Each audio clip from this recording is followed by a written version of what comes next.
Welcome back, everybody, to another episode of the Josh Carr Show, or should I say, the last episode of the Josh Carr Show of 2023.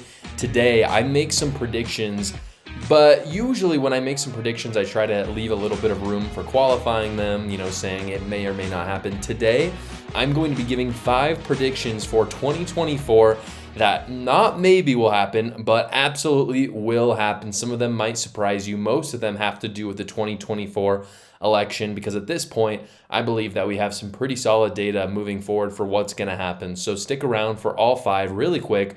Before we get into the first one, I do want to talk about the first sponsor of this podcast, Gulag America. Gulag America is a premium apparel brand for patriots, which I partnered with. They're a fantastic veteran-owned company that I love. I'm going to put some of their shirts and different apparel up right now. They have fantastic designs.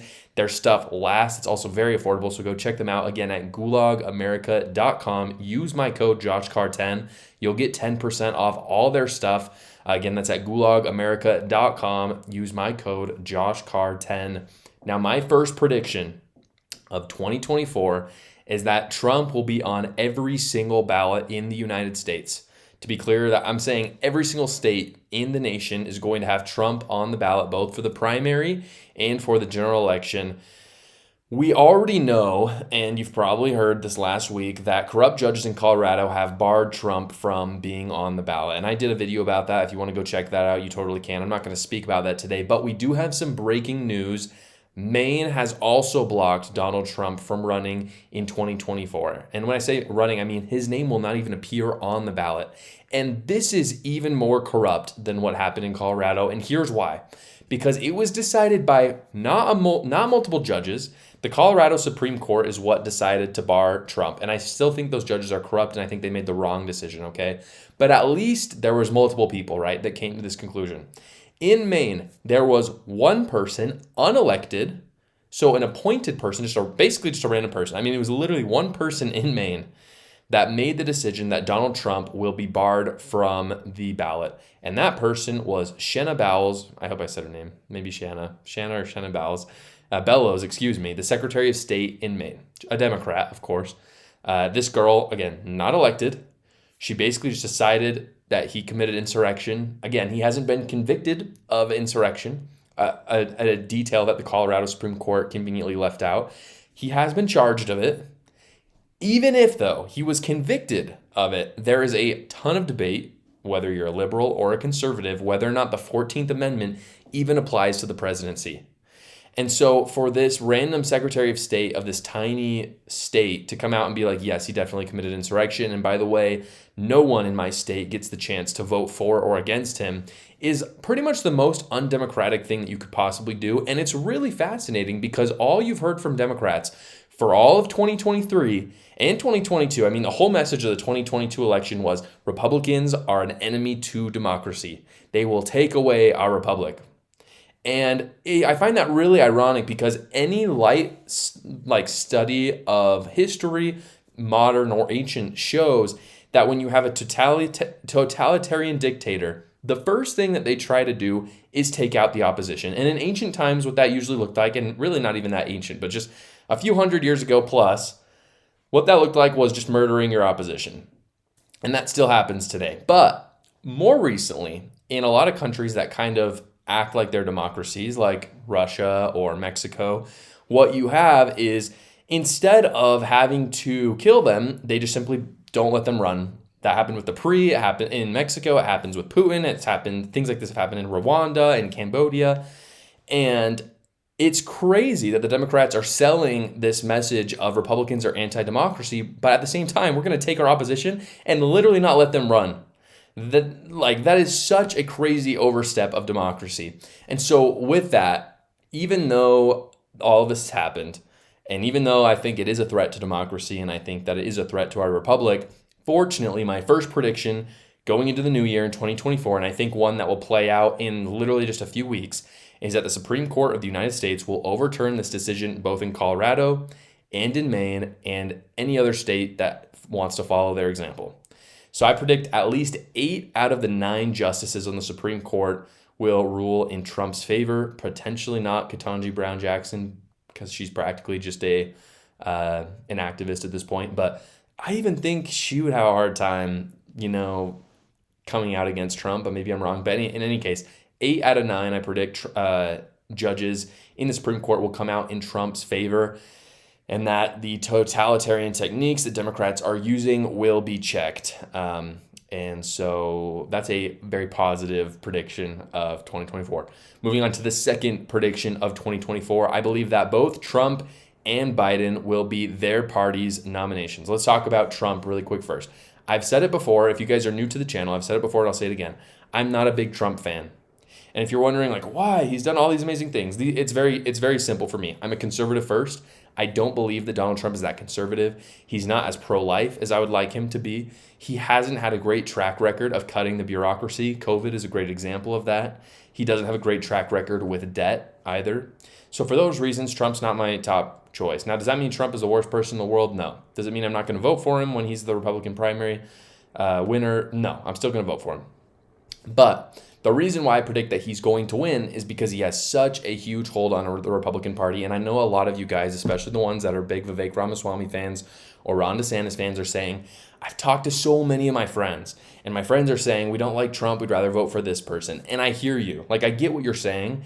The problem is that the data does not support that group of people holds a majority in the Republican Party. And I find that unfortunate because I would rather have a Vivek Ramaswamy or a Ron DeSantis as the Republican primary, and I think they would wipe the floor with Joe Biden, who I believe is going to be the Democrat primary winner.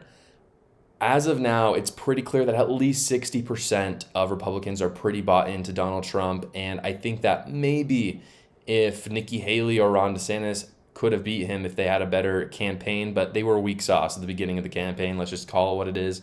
And for that reason, Donald Trump is going to win the nomination, whether you like it or not. I'm not saying I want that to happen. I'm just saying I think that's going to happen. Now, moving on to Joe Biden. This is a prediction that I made long ago, and it's something that I totally disagreed with my fellow conservative political commentators on. Everybody's been saying for the longest time, Michelle Obama or Newsom is going to come last minute and step in, basically, for Joe Biden. And I have always adamantly said that that's not going to happen. It's not going to happen. And the reason why is because they might be grooming them for the future, but as crazy as it sounds, Biden is their best candidate to run against Trump. One of the greatest examples of that is 2020 and 2022. Democrats literally destroyed Republicans. No one can deny that. So if you look at those two things, if I'm a Democrat, I think to myself, well, Joe Biden's an awful president, but somehow we still keep winning. So the solution is not eating yourself alive. One of the things that Democrats have that Republicans don't have is unity. They've got unity going for them. And in my opinion, I just think that shows even more that Democrats are a cult because they literally don't disagree on hardly anything. Republicans, they disagree, but I actually think that's a good thing because I think that shows that they're not all bought by the same establishment. Democrats totally are. And so essentially what's happening is the one good thing that they have for them is that they look very unified. And if they start eating themselves alive by trying to silently take Joe Biden out, the voters are going to notice that. The voters are not just going to be like, oh, yeah, Joe Biden's just peacefully stepping down and Gavin Newsom is running for president. No, people are going to see that there's turmoil in the Democrat Party. And as crazy as it sounds, there are some Joe Biden apologists out there. There's some really loyal Joe Biden fans, and they're going to be really pissed off if he drops out of the race, and it's just not going to happen. If it were going to happen, it would have happened 3 months ago. The fact that we're going into the new year right now, I guarantee it's not happening. They've already planned the general debates, so we know Joe Biden is going to debate as well, and Democrats at this point are just praying that he can get to the end. Now, the third, again, this is kind of going along the same train. My third prediction for 2024 is that Donald Trump will win the presidency for the second time. And this is not something I would have said a year ago, I have to say.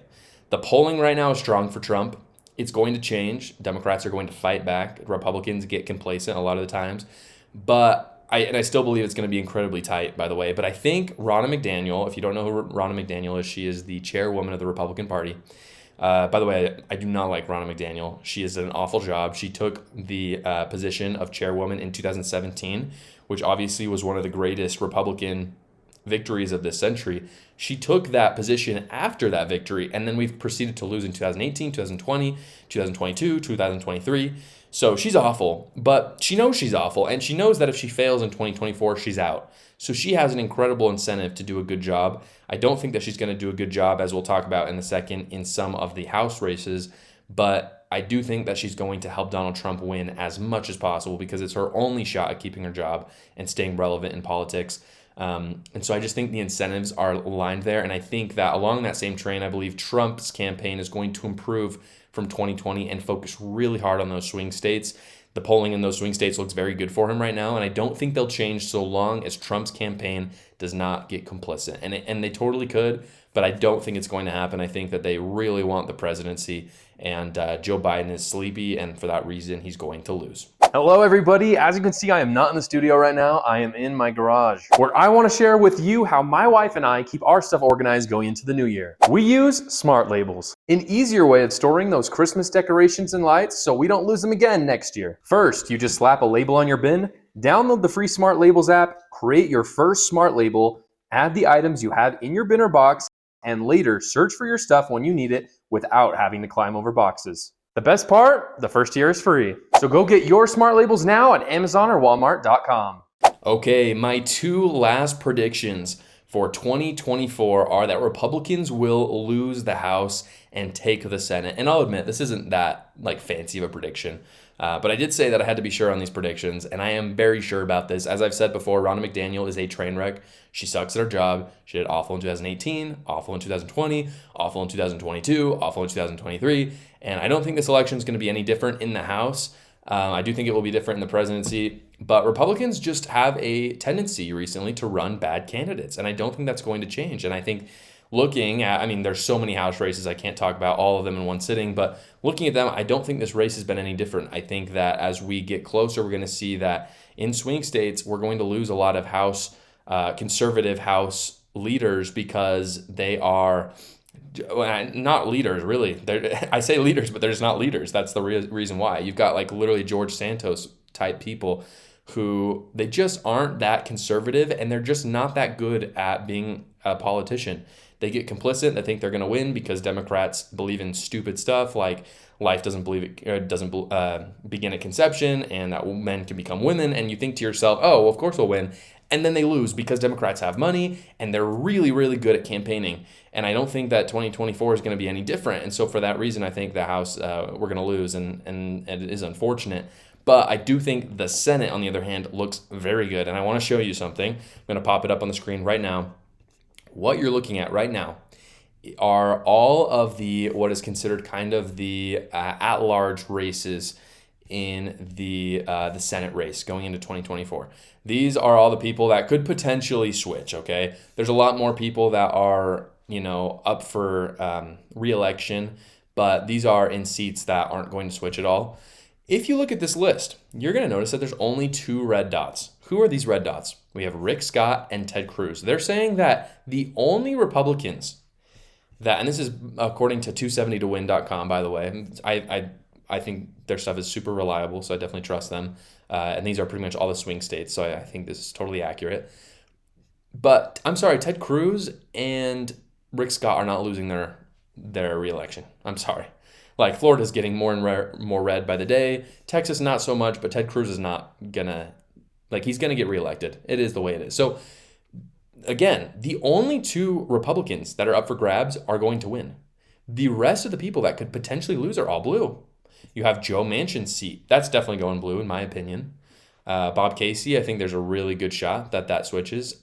I think there are a lot of people on here that probably won't switch. But, again, it's 49 to 51 right now in the Senate. You need exactly 2 people to switch, and you have a strong majority.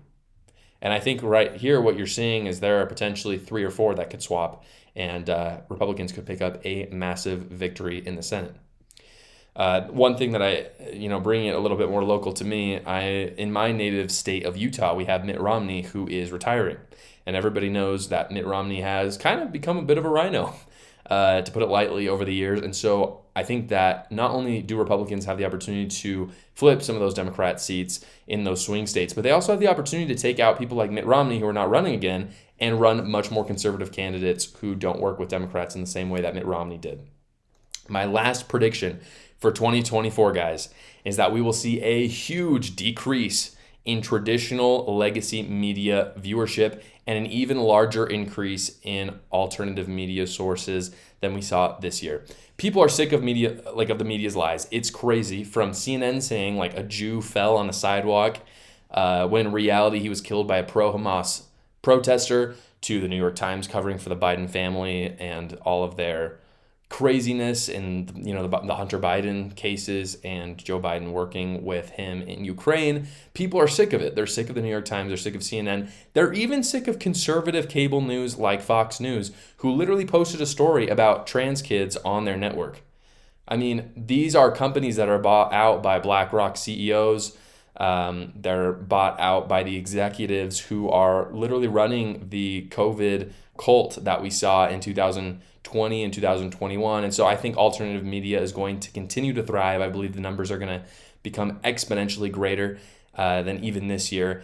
And again, this is part of my commitment as someone who is in alternative media going into 2024. I'm not censored by BlackRock company sponsors or woke executives. I will not be sponsored by big tech or by big pharma, because I don't believe in being censored by my sponsors. My sponsors that I have, I should say a word on this, that I have for my show are fantastic people. I love them. I believe in what they're doing.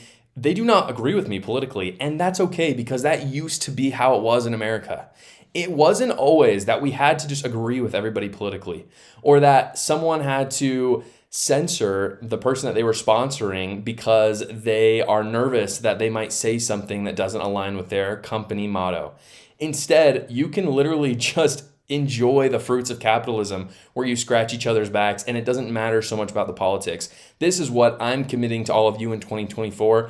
And I think there's a lot of people like me. I know I'm not the only one who believe in the same principles. And I think people are really galvanizing behind that. For that reason, in 2024, we're going to see a huge decrease in legacy media viewership and a huge increase in alternative media increase. Again, if you want to support this channel and alternative media, please consider subscribing down below and comment what you thought about my predictions for 2024, guys. Thank you so much for watching. As always, we'll see you next time.